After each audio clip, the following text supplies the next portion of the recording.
بسم اللہ الرحمن الرحیم۔ یقول سبحانہ وتعالی فی محکم تنزیلہ فاسألوا اہل الذکر ان کنتم لا تعلمون۔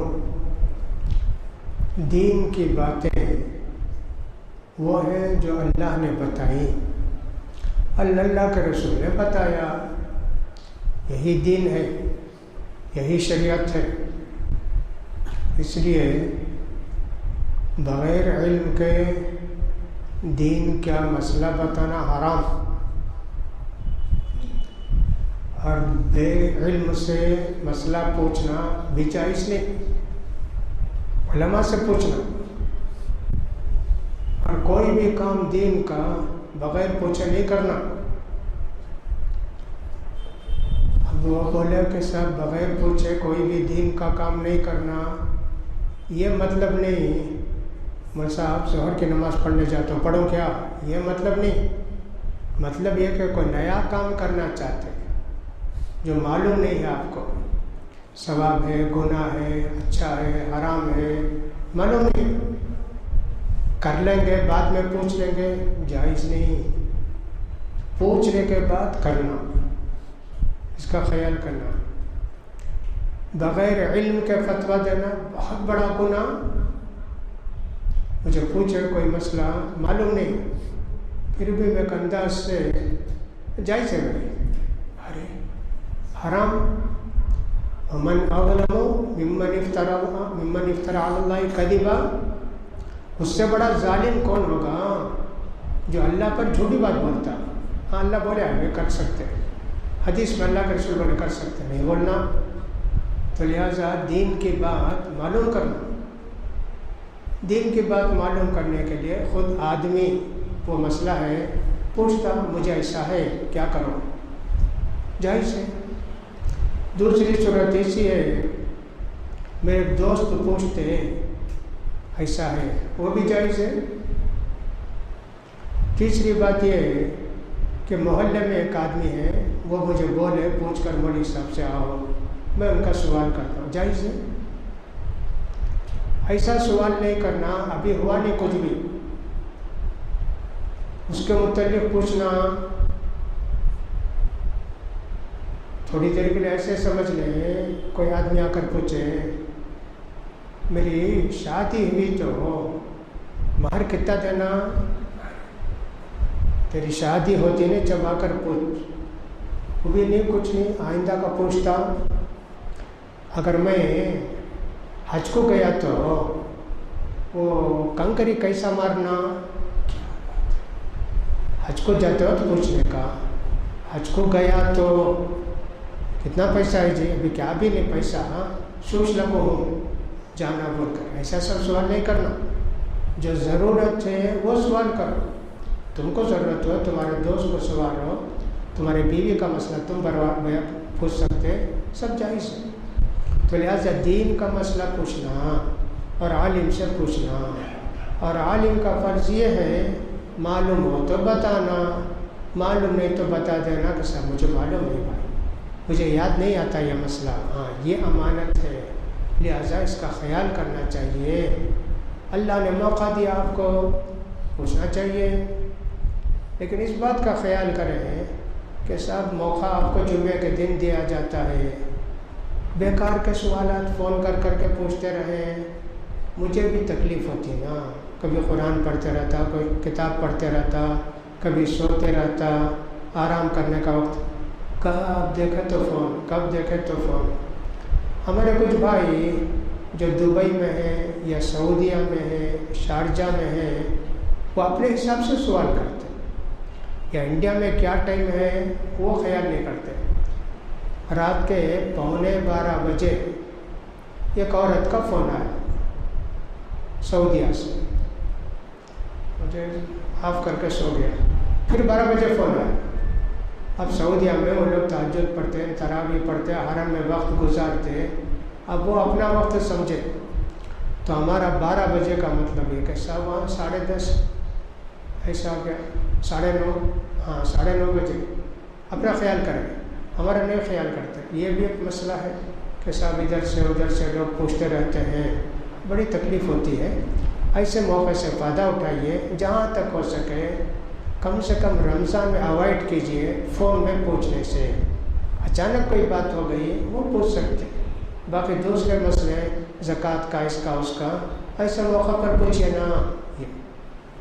دوسری بات یہ بھی ہے، درس یہاں 11 بجے ختم ہوتا ہے، تراویح کے بعد 5:11 کو ختم ہوتا ہے۔ اب مجھے جانا ہے، پھر جا کے گھر میں آرام بھی کرنا ہے، اس وقت لوگ مسئلے پوچھنا شروع کرتے ہیں۔ نہیں ٹھیک ہے جی، یہ ٹائم دیا ہے نا تمہارے واسطے میں نے، اب پوچھو کیا کیا پوچھنا ہے، سب پوچھو۔ الحمدللہ میں جا رہا ہوں، بیچ میں روک روک کے مسئلہ پوچھتے ہیں، فلاں کرتے نہیں کرو، ایسا اس کا خیال کرنا چاہیے۔ لہٰذا جس بھائی کے پاس کوئی سوال ہو، جس بہن کے پاس کوئی سوال ہو، پوچھ سکتے ہیں، لکھ کر بھیج سکتے ہیں۔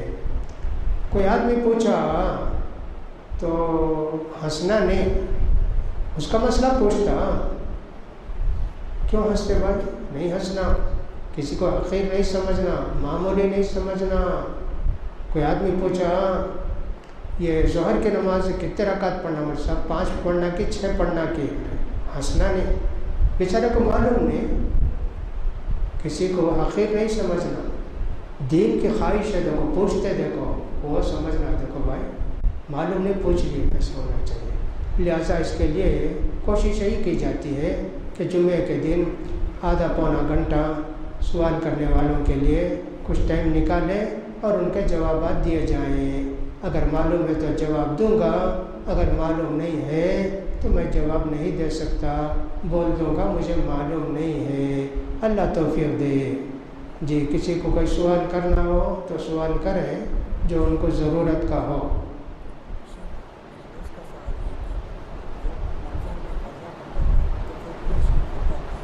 ہاں، ایک آدمی سوال کرتے ہیں، جو آدمی خودکشی کر لیتا، جس کو سوسائڈ کرنا کہتے ہیں، زہر کھا لیا، بس کے نیچے، ٹرین کے نیچے جا کر اپنے آپ کو گرا لیا، اوپر سے گرا کر مر گیا۔ اب اس میں کبھی دماغ کا بیمار ہوگا، ویسا کر لیتا، دیوان مسلمان ہے۔ دوسرا ہے کہ صاحب قرض دینا ہے، فلاں کرنا ہے، اس لیے ایسا کرتا۔ تیسرا یہ کہ کسی لڑکی سے محبت کیا، وہ لڑکی دوسرے سے شادی کر لی، انہیں جان دے دیتا کہ صاحب انہیں نہیں ملی۔ ایسا کتنے کی چیزیں ہیں جس کی وجہ سے آدمی خودکشی کر لیتا۔ بعض لوگ ایسا بھی رہتے ہیں، اماں بابا بہت ستاتے، میں پریشان ہو گیا، یہ سب حرام ہے، ناجائز ہے۔ کسی بھی وجہ سے خودکشی نہیں کر سکتے، بیماری، پریشان، گردے کی بیماری، آستما کی بیماری، شیطان کی بیماری، جاؤ جی جان لے لیں گے، حرام، خودکشی کرنا حرام۔ حدیث میں آتا ہے جو آدمی جس چیز سے خودکشی کرے گا اللہ تعالیٰ جہنم میں بھی ویسے ہی اس کو رکھے گا۔ جیسے ایک آدمی سمجھیے ٹرین کے نیچے گردن دے کے جہنم میں بھی ٹرین رہے گی، وہ روزانہ ہر وقت سوئے گا، ٹرین آ کے اسے انگار کے ٹرین، معمولی ٹرین نہیں، ایسے سے زہر پیا، کڑوا، جہنم میں آگ کی سزا، جہنم، زہر پیتا رہے گا ایسے۔ اب ایک مسلمان ہے، خودکشی کر لیا، کیا کرنا چاہیے؟ اس کو نہلانا، دھلانا، کفن پہنانا، قبرستان میں دفنانا، نماز جنازہ بھی پڑھنا، یہی صحیح بات ہے۔ البتہ جو لوگ علماء ہیں، عزت والے ہیں، علم والے، یہ نہیں، انہوں نے نہیں پڑھنا، نہیں جی میں نہیں پڑھتا، جاؤ تم پڑھو، ایسا ہونا چاہیے۔ لیکن پڑھیں گے کچھ لوگ، دوسرے لوگ ہوں گے پڑھیں گے، علماء کو بھی، اماموں کو نہیں پڑھنا چاہیے ایسا۔ تو ایسا ایک مسئلہ ہے خودکشی کرنے والے کے، یہ احکام ہیں اسلام کے اندر، اللہ بچائے۔ الحمدللہ مسلمانوں میں خودکشی کرنے والے کم ہیں جی۔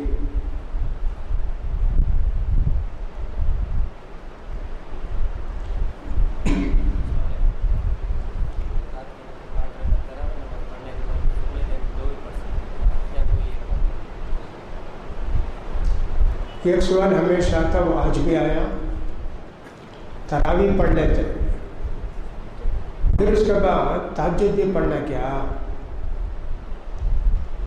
تہجد تراویح الگ الگ نمازیں کیا؟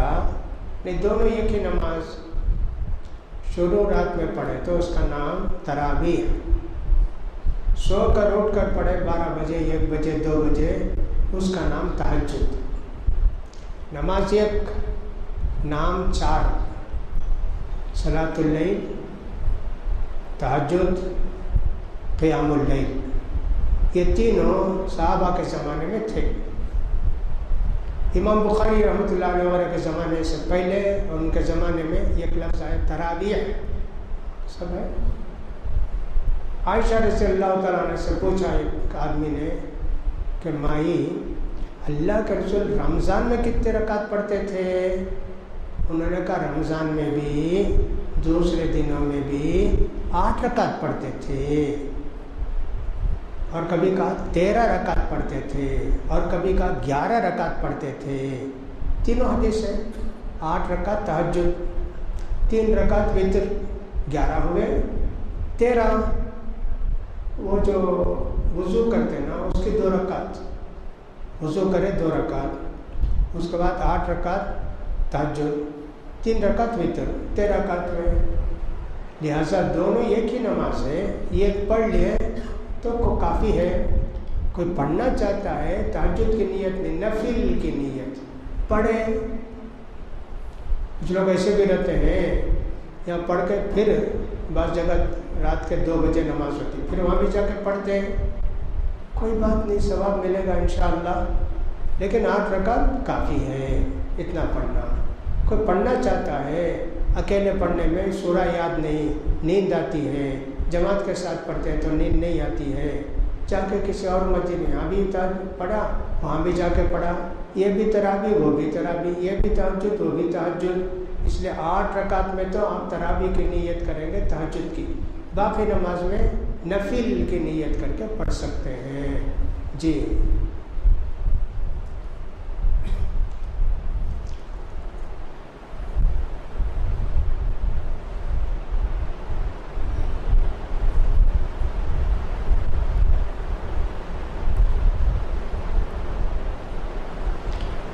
صدقہ خیرات، ایک لفظ اردو میں بولتے ہیں صدقہ خیرات کرنا، یعنی کہ خرچ کرنے کو صدقہ خیرات کرنا بولتے ہیں۔ صدقہ عربی میں 2 چیز کو بولتے ہیں، زکوٰۃ کو بھی بولتے ہیں، زکوٰۃ کو بھی عربی میں صدقہ بولتے ہیں، زکوٰۃ نہیں سے جو بھی دیتے اس کو بھی صدقہ بولتے ہیں۔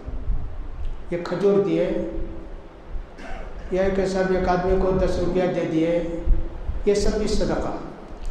100 میں 2.5 روپیہ زکوٰۃ دیتے، وہ زکوٰۃ، اس کو بھی صدقہ بولتے ہیں۔ خیرات اردو میں ملا کر بولتے ہیں۔ صدقہ خیرات کا مطلب ہوتا ہے غریبوں کی مدد کرنا، دینا۔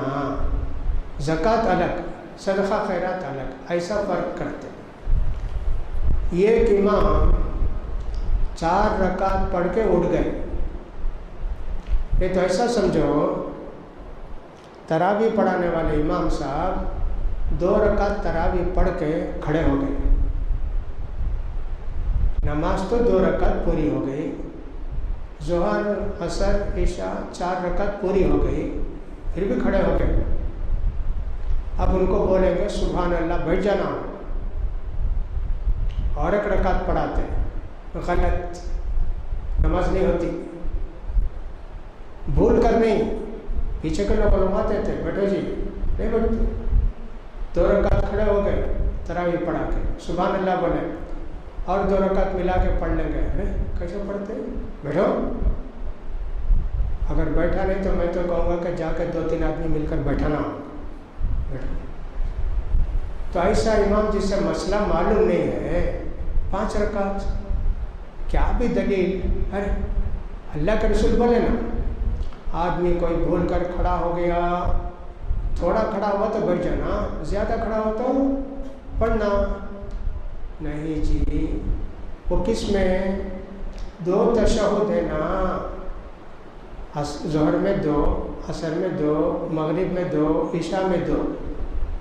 یہ پہلا تشہد بھول کے کھڑے ہوئے تو پرواہ نہیں، بھول کے کھڑے ہو گئے، پھر بیٹھنے کی ضرورت نہیں، آخر میں 2 سجدہ کر رہا۔ لیکن آخری جو تشہد ہے نا اس میں بھول کر کھڑے ہو گئے، بیٹھنا پہلا تشہد بھول گئے، کھڑے ہو گئے، سبحان اللہ بولے تو بھی نہیں بیٹھے، پرواہ نہیں، 2 سجدہ کر لیتے۔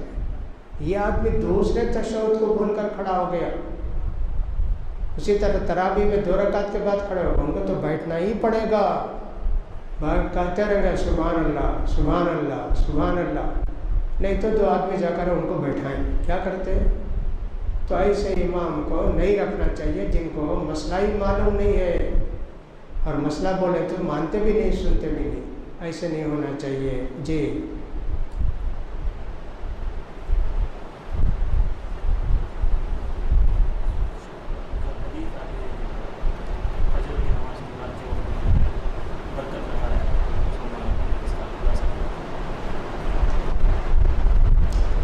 نبی کریم صلی اللہ علیہ وسلم نے دعا فرمائی، اللہم بارک لامتی فی بکورہا۔ اس طرح کے ایک دوسری حدیث بھی آئی، اللہ میری امت کو صبح کے ٹائم میں برکت دے۔ جو آدمی کا فجر پڑھ کے بیپار شروع کیا، دکان کھولا یا کیسا کچھ بھی، اس کا آفس کا کام ہے، کچھ بھی، صبح میں جو آدمی یہ کام کرتا ہے اس کے تعلق سے اللہ کے رسول نے دعا کی۔ یہ حدیث کچھ لوگوں کے پاس حسن ہے، ضعیف ہے، لیکن ہے حدیث۔ تو صبح میں اٹھنے والوں کے لیے اللہ کے رسول نے برکت کی دعا دی۔ ہر آدمی کو چاہیے کہ صاحب فجر کی نماز کے بعد فوراً کام شروع کرے۔ 2 چیزیں، کام کے لیے فجر پڑھتے، فجر پڑھ کے کام کرتے، دونوں میں فرق ہے نا۔ اب جیسے بہت سارے لوگوں کو سفر کرنا ہے، اس کے واسطے پابندی سے فجر کی نماز پڑھتے۔ یہ یوں سمجھو کہ بہت سارے لوگوں کو جانور کاٹنا ہے، فجر پڑھتے ہیں، اس کے واسطے فجر پڑھتے ہیں، یہ گڑبڑ ہے ذرا۔ فجر پڑھو، فجر کے بعد وہ کام کرو، دونوں میں نیت میں بدل کر کام کرو۔ فجر پڑھو، ٹرین بس جا کے سوار ہو جاؤ، ہاں، اس لیے تو اللہ برکت دیتا ہے۔ جو فجر کے فوراً بعد بیپار شروع کرے، کاروبار شروع کرے، محنت شروع کرے، تلاوت شروع کرے، حفظ شروع کرے، سب میں برکت ہے، فجر کے بعد کرنا چاہیے۔ حدیث میں آتا ہے کہ اللہ کا رسول فرماتے ہیں آدمی جب سوتا ہے تو شیطان اس کے گلے میں تعویذ باندھتا ہے، 3 مرتبہ پھونکتا ہے۔ آدمی اذان سنتے ہی اٹھتا ہے، شیطان کی ایک تعویذ گئی، وضو کرتا ہے اور ایک تعویذ گئی، نماز پڑھتا ہے اور ایک تعویذ گئی۔ اگر آدمی نہیں اٹھا، دیر سے اٹھا، دن بھر سست، اس کا کام ہوتا نہیں، جماعی آتے رہتی ہے، کوئی نماز بھی پڑھنے دل نہیں آتا، ایسا بولے اللہ کے رسول۔ یہ بخاری کی حدیث ہے تعویذ والی۔ تو لہٰذا صبح میں اٹھنا کر، البتہ ایسا ہے آدمی رات میں دیر سے سویا، صبح میں فجر پڑھ کے پھر سوئے، فجر چھوڑ کے نہ سوئے، بہت بڑی نہ ہو سکتی۔ فجر پڑھ کے پھر سوئے، کوئی بات نہیں، سو سکتے ہیں فجر کے بعد۔ وہ لوگ جو فجر پڑھے بغیر کام شروع کرتے، کچھ بھی کرتے نا، وہ بہت منحوس نحوست کی گھڑی۔ البتہ فجر پڑھ کے آرام بھی کے، نہائے دھوئے، جا کے دکان کھولے، الحمدللہ برکت کی دعا اللہ کے رسول نے کی ہے ان کے لیے۔ تو جہاں تک ہو سکے صبح کا وقت ٹھنڈا ہوتا ہے، رات بھر آرام کرنے کے بعد کام کرنے طبیعت بھی چاہتی ہے، ایسا بہت اچھا وقت ہے فجر کا۔ ایسے بعض حدیثوں میں آیا کہ اللہ کے رسول نے دعا فرمائی، اللہ میری امت کو ان کے صبح خیزی میں، صبح میں جو اٹھتے ہیں اس میں برکت دے۔ تو صبح میں کام کرنے میں برکت زیادہ ہوتی ہے انشاءاللہ۔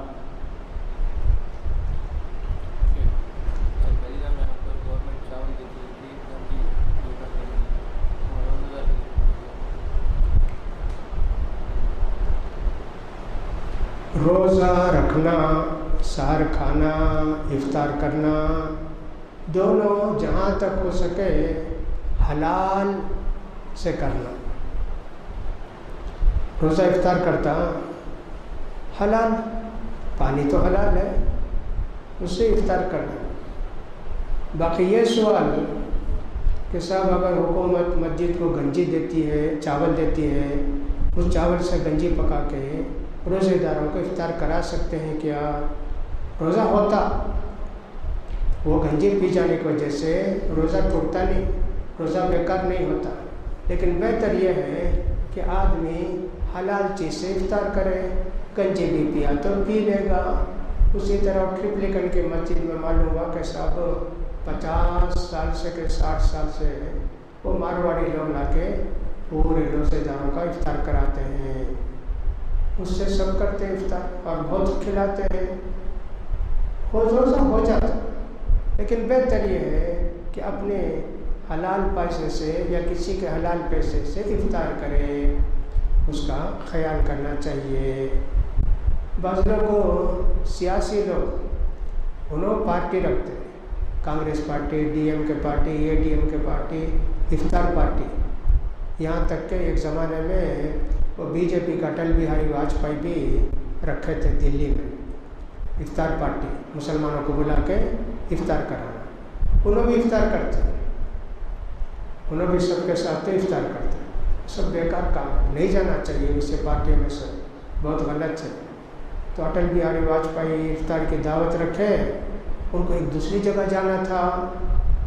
اب 6:30 بجے اذان، ان کو 6:30 بجے جانا ہے، تو بولتے آج ایک دن ذرا پہلے روزہ کھول ڈالیں گے، 6 بجے کھول ڈالیں گے روزہ. لوگوں نے کہا کہ 1 منٹ پہلے بھی کھولتے نہیں بھی ہو سکے. ارے مجھے معلوم نہیں بات، میں کھول ڈالتا ہوں. ایسا سب بیکار بات، نہیں جانا چاہیے سیاسی دعوت میں سب.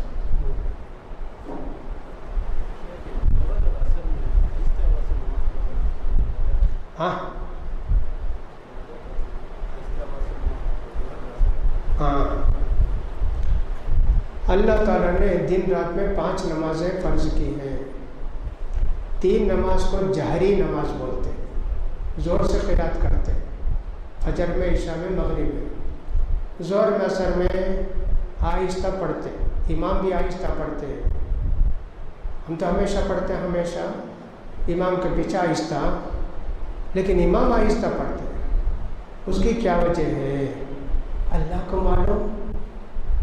لوگوں نے لکھا ہے یہ آواز کا، بازار کا ایسا ٹائم ہوتا ہے تو آدمی کو سکون سوچ کر پڑھنے کا سکون ملتا ہے. ایسا لوگوں نے لکھا ہے، اور دوسرا تو کچھ نہیں لکھا ہے. ظہر اثر یہ اللہ نے کچھ نمازیں ایسی ہیں کہ امام کو سن کر سوچو، اور تم خود جو پڑھتے ہو وہ سوچ کر پڑھو. یہ حکمت ہو سکتی ہے. صحابہ پوچھے نہیں اللہ کے رسول کیوں 2 نماز آہستہ. البتہ یہ پوچھے بلال سے رضی اللہ عنہ، اللہ کے رسول ظہر میں عصر میں پڑھتے کیا؟ خاموش کھڑے رہتے. پڑھتے بھائی، کیسے معلوم؟ انہوں تو ایسا پڑھتے ہیں، تمہیں کیسے معلوم؟ ہم لوگ اللہ کے رسول کو دیکھتے نا، داڑھی ہلتی، الحمدللہ رب العالمین الرحمن. ہاں معلوم ہوتا کہ اللہ کے رسول پڑھتے. ایسے بلال نے کہا. تو یہ پوچھا صحابہ نے، یہ نہیں پوچھا کہ صاحب کیوں ایسا پڑھتے.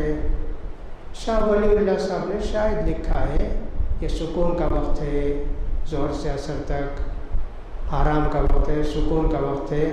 مارکیٹ میں آوازیں سب زیادہ رہتی ہیں، سکون کے ساتھ آدمی جو ہے یہ 2 نماز پڑھے. ایسا انہوں نے لکھا ہے فلسفہ، اور کچھ نہیں لکھا. جی ماشاء اللہ.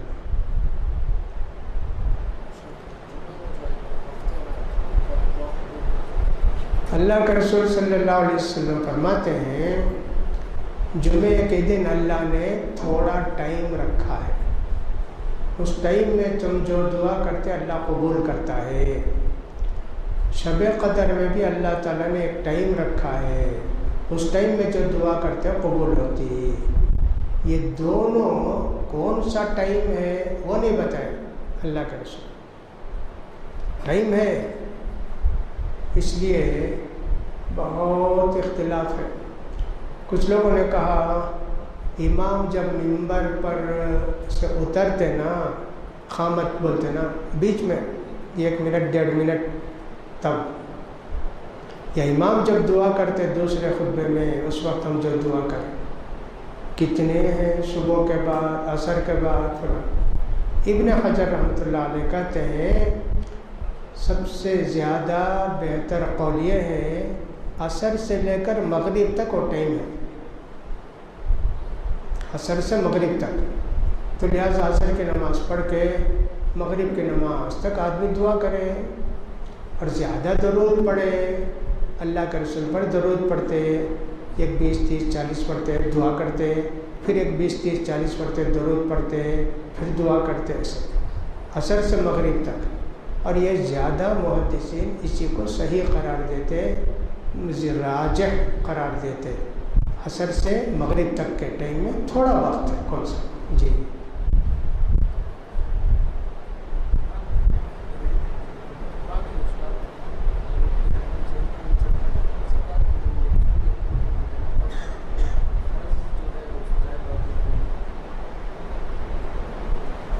ایک تو ریڈی میڈ کا اسٹاک کا عمل ہے، دوسرا کیا قرض ہے؟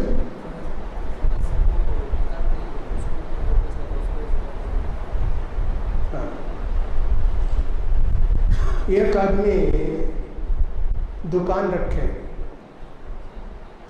کپڑے کی، اناج کی، غلے کی، کتابوں کی، اب زکوٰۃ دینا، اس کے تعلق سے لوگوں نے کہا جو کئی چیزیں رہتی ہیں ان کے زکوٰۃ پیسے میں دینا، یہ نہیں کہ املی 2 گرام دو بھائی، چنے کی دال 5 گرام دو، ایسا کریں گے تو مذاق ہے نا، پورا اسٹاک اتنے روپے کا ہے دے دیے۔ اب جو ان کے پاس اسٹاک ہے دکان میں، کچھ تو ان کا پیسہ ہے، 1 لاکھ کا مال ہے، 20,000 روپے پارٹی کو قرض دینا ہے، تو 1 لاکھ کی نہیں 80,000 کی زکوٰۃ دیں گے، پارٹی کو قرض دینا ہے نا، یہ دے دیتے پیسہ ان کا ہوتا نہیں، پارٹی کا معلوم، اس میں زکوٰۃ نہیں۔ دوسری چیزیں ایک ہی آئٹم جیسے کپڑے ہیں، اب وہ کپڑے میں بھی ویلیو کتنا ہے اس کا دینا چاہیے، ریڈی میڈ ہو سادے کپڑے، کتاب بیچتے ہیں، کتاب کا بھی ویسی ہے۔ کچھ لوگوں نے کہا ایک ہی آئٹم ہے کتاب، خالی کتاب، کہا کہ صاحب اس میں نکال کے زکوٰۃ دے دینا 2.5%۔ کہاں گڑبڑ ہوتی، کچھ کتاب چھاپے بکتی نہیں ہے، وہ اٹھا کے دے دی۔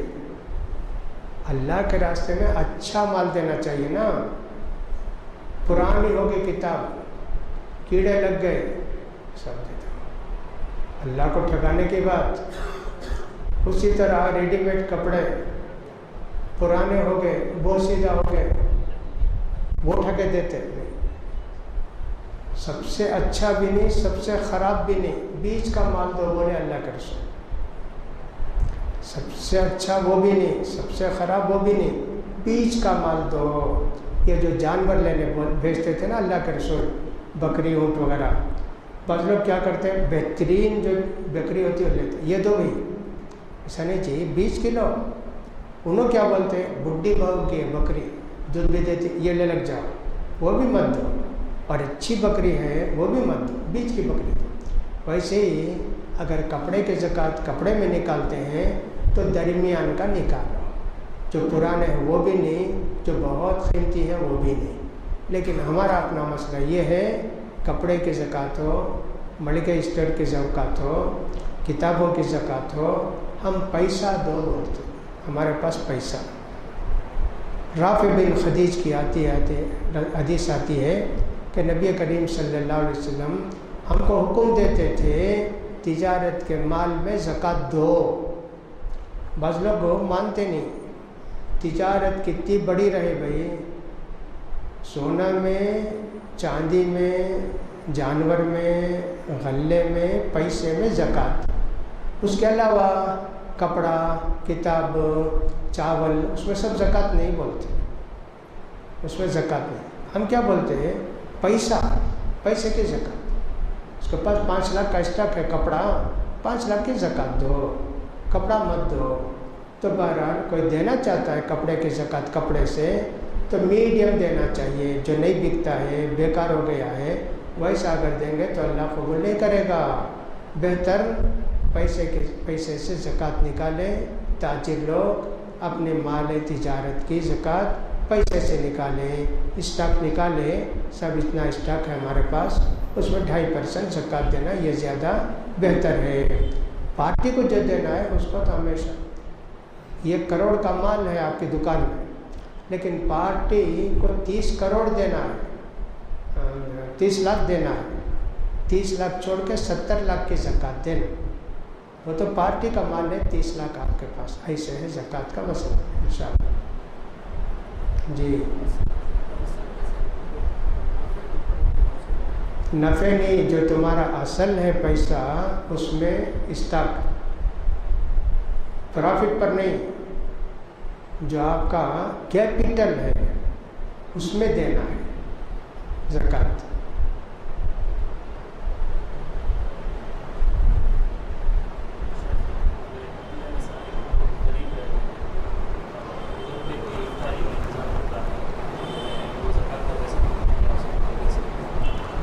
اگر کسی محلے میں صرف غریب لوگ ہیں، افطار کا انتظام نہیں، ایک آدمی زکوٰۃ کا پیسہ دیتے، اس محلے میں میری طرف سے گنجی پکا کے دو، تو دے سکتے کیا؟ نہیں. آپ جا کے محلے والوں سے پوچھیں گے بھائی زکوٰۃ کا پیسہ ہے، آپ کو پیسہ دینا گنجی دینا؟ نہیں، گنجی دے ڈالو، کپڑے دے ڈالو، ہاں تب بنا کر دے سکتے. کیا فرق ہے؟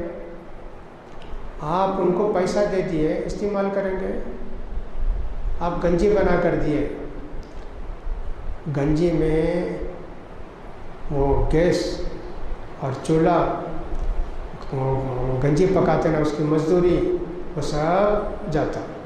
پیسہ دے دے تو سب نہیں. وہ کہتے ہیں بنا کے دو گنجی ہم کو زکوٰۃ کے پیسے سے، آپ گنجی بنا کر دے سکتے ہیں، ان کو کپڑا دے سکتے ہیں، ورنہ تو جائز نہیں.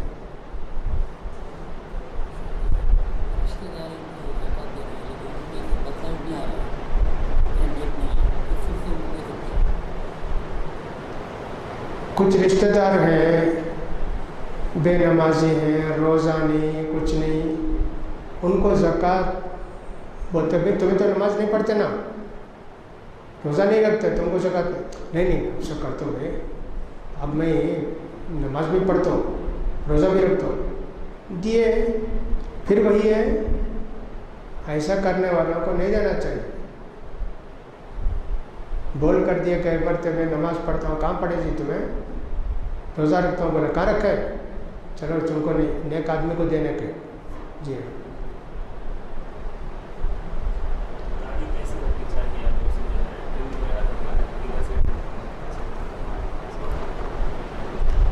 صحیح حدیثوں سے تو معلوم ہوتا ہے کہ داڑھی لمبی چھوڑنی چاہیے، چھوڑ دینا چاہیے کتنی بڑی ہو تو بھی. عبداللہ بن عمر رضی اللہ تعالیٰ عنہ صحابی، بخاری میں حدیث ہے، جب حج کو جاتے، عمرے کو جاتے، ایک مٹھی داڑھی پکڑتے، اس سے جو نیچے ہوتی اس کو کاٹ دیتے. تو اس سے معلوم ہوتا ہے کم سے کم ایک مٹھی داڑھی رکھنا، کم سے کم. لیکن شیخ البانی رحمۃ اللہ علیہ اس کو مان کر کہتے ہیں کہ ایک مٹھی داڑھی رکھنا. دوسرے جتنے اہل حدیث علماء کہتے ہیں یہ ناصر الدین البانی کا فتویٰ غلط ہے، ان کا استدلال صحیح نہیں. عبداللہ بن عمر جو داڑھی کاٹے ہیں وہ اس لیے نہیں کہ داڑھی بڑی ہے، بلکہ ایک عبادت سمجھ کے کیے.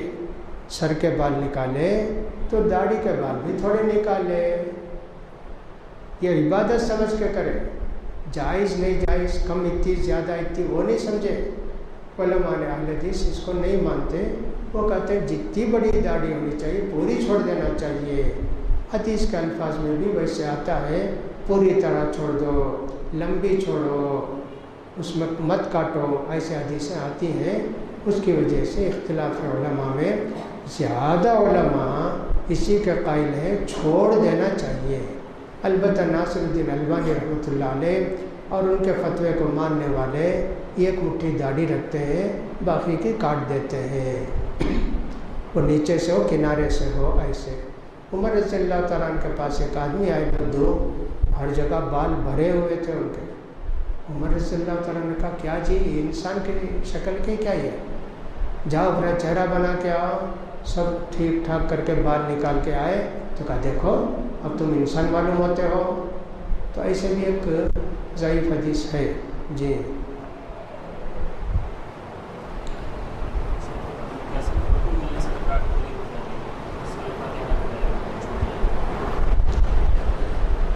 ایک آدمی وضو بنا کر آئے، امام صاحب اللہ اکبر رکوع کو چلے گئے. اب انہوں آئے اللہ اکبر تکبیر بنے، ہاتھ بنے نہیں، تکبیر پڑھے اللہ اکبر، پھر اللہ اکبر کر کے رکوع کو چلے گئے، سورہ فاتحہ پڑھے نہیں. اب یہ رکعت ہوتی کیا؟ ایک صحابی تھے اللہ کے رسول صلی اللہ علیہ وسلم کے زمانے میں جن کا نام تھا ابو بکرہ، ابو بکر صدیق نہیں، ابو بکرہ. وہ ایک مرتبہ نماز کو آئے تو دیکھے کہ اللہ کے رسول رکوع کو چلے گئے، تو وہیں سے کہاں مسجد میں داخل ہے، رکوع کر کے چل کے آ کے صف میں داخل ہو گئے. اللہ کے رسول نے پوچھا بھائی نماز میں کیا ہوا، آواز آئی نا؟ ابو بکر بولے اللہ کے رسول میں آیا، آپ رکوع کو چلے گئے، میں بھی رکوع کو چلا گیا، وہاں سے چل کو آ کر جماعت کے ساتھ مل گیا.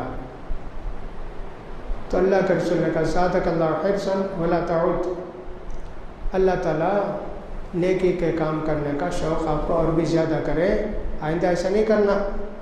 نماز میں آپ کو صف میں کھڑے ہو کر بعد ہی نماز پڑھنا، وہاں سے جھک کر چل کر رکوع میں آتے ہیں، ایسا نہیں کرنا.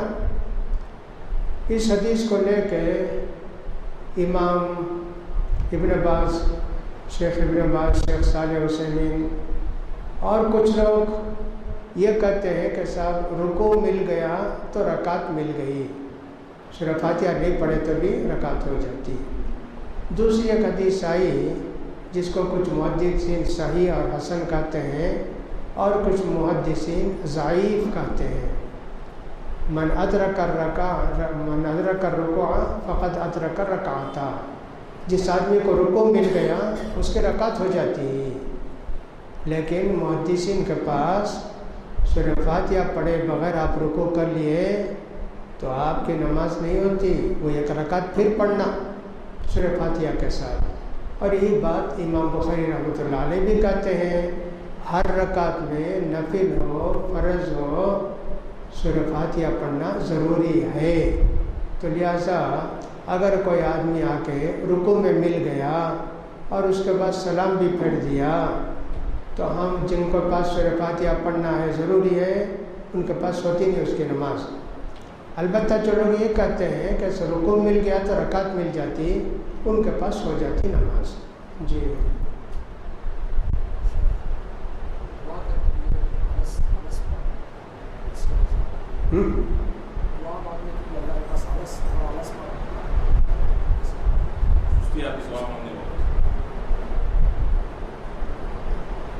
دعا مانگنے کو اس کے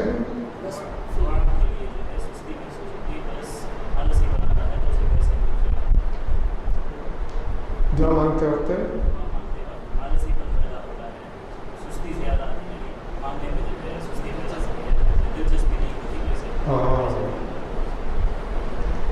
اس کے لیے آداب دعا میں بتاتے ایسا رہنا ایسا رہنا. اللہ کے رسول صلی اللہ علیہ وسلم فرماتے ہیں سستی کی حالت میں، نیند کی حالت میں دعا مت کرو، لعلہ یستغفر ربہ فیسب نفسہ، نیند کی حالت میں دعا کرے، ایسا ہو سکتا ہے کہ اللہ سے مانگنے کے بجائے اللہ کو نہیں تو اپنے آپ کو گالی دینا۔ نیند کی حالت میں کیا معلوم کیا بولتے، ہمیشہ میں بولتا نا، ایک آدمی دعا کرتا اللہ مجھے بھی، میرے ماں باپ کو بھی، میرے بچوں کو بھی، سب کو اللہ تعالیٰ جہنم دے، اللہ بولنا تھا جنت دے، نیند میں جہنم بولتا، یہ بولنا چاہتا اللہ مجھے معاف کر دے، اللہ نیند میں بولتا اللہ مجھے معاف مت کر اللہ۔ اسی لیے نہیں کرنا چاہیے نیند کی حالت میں دعا۔ دوسری بات یہ کہ کیا کریں، آپ کو نیند آتی ہے تو اللہ کے رسول فرماتے ہیں سو جاؤ، سو کر پھر اٹھ کر دعا کرو۔ نیند رہی تو سستی آتی، جمائی آتی، ایسی صورت میں سو جاؤ، سو کر اٹھ کر بعد میں دعا کرو۔ اس کا آسان نسخہ ہمارے نبی نے ایسے ہی بتایا ہے۔ تو نیند آتے وقت دعا نہیں کرنا، سو جانا، اس کے بعد پھر اٹھ کر دعا کرنا۔ الحمدللہ۔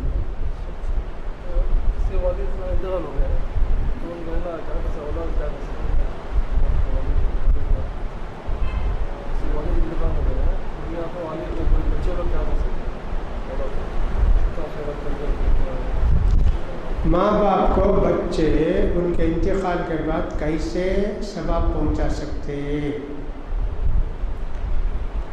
یوں آیا حدیث میں کہ اللہ کے رسول فرمائے ہیں کوئی آدمی مر جاتا ہے تو اس کے نیکیاں ختم، البتہ 3 آدمی کو ثواب ملتے رہتا ہے۔ وہ آدمی جو کہ لوگوں کو عالم بنایا، سب کو عالم بنایا، اس کے شاگرد سب الحمدللہ علم پھیلاتے، وہ صدقہ۔ دوسرا یہ ہے کوئی کنواں کھودے، یتیم خانہ بنائے، مدرسہ بنائے، اس کا ثواب ملتے رہتا ہے۔ تیسرا نیک اولاد کو چھوڑ کر گیا، اولاد دعا کرتی تو اللہ تعالیٰ اس کو قبول کرتا۔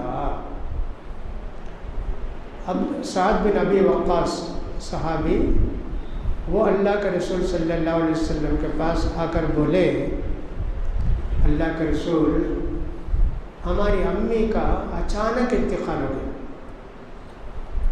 سڈن مر گئی، اگر ان کو موت کا ذرا بھی ہوتا صدقہ خیرات کرنے بولتے ان کو، ہم لوگ بولتے بیٹے صدقہ کرو، میرے واسطے کچھ کرو، وہ موقع ملا نہیں، سڈن مر گئے۔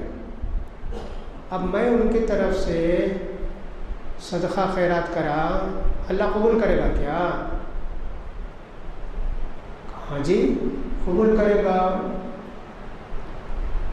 مدینے میں پانی کی تکلیف ہے، دیکھو کنواں کھودو، باڑی کھودو تمہاری اماں کے نام سے، ویسے باڑی کھودے، باپ کنجوس، 1 پیسہ دینے نہیں، غلط آدمی، ویسے آدمی کی طرف سے صدقہ خیرات کرے تو کچھ بھی نہیں ہوتا۔ دعا کرو اللہ ان کو معاف کر دے، ان کی غلطی کو معاف کر دے۔ قرآن میں بھی آیا والذین جاؤوا من بعدہم یقولون ربنا اغفر لنا ولاخواننا الذین سبقونا بالایمان۔ مومن پہلے جو مر گئے ان کے رشتہ دار اور غیر رشتہ دار، ان کے واسطے بھی دعا کرتے، اپنے واسطے بھی دعا کرتے، دعا پہنچتی۔ لیکن یہ صدقہ خیرات بچے کرتے ہیں، والد نیک تھے، اچھے تھے، وہ بھی دیتے تھے، ٹھیک، وہ کنجوس تھے، بے نمازی تھے، درگاہ وادی تھے، ان کی طرف سے سب کچھ نہیں کرنا، کرے تو کوئی بھی فائدہ نہیں ہوتا۔ جی ٹائم ختم ہوا بھائی، انشاءاللہ۔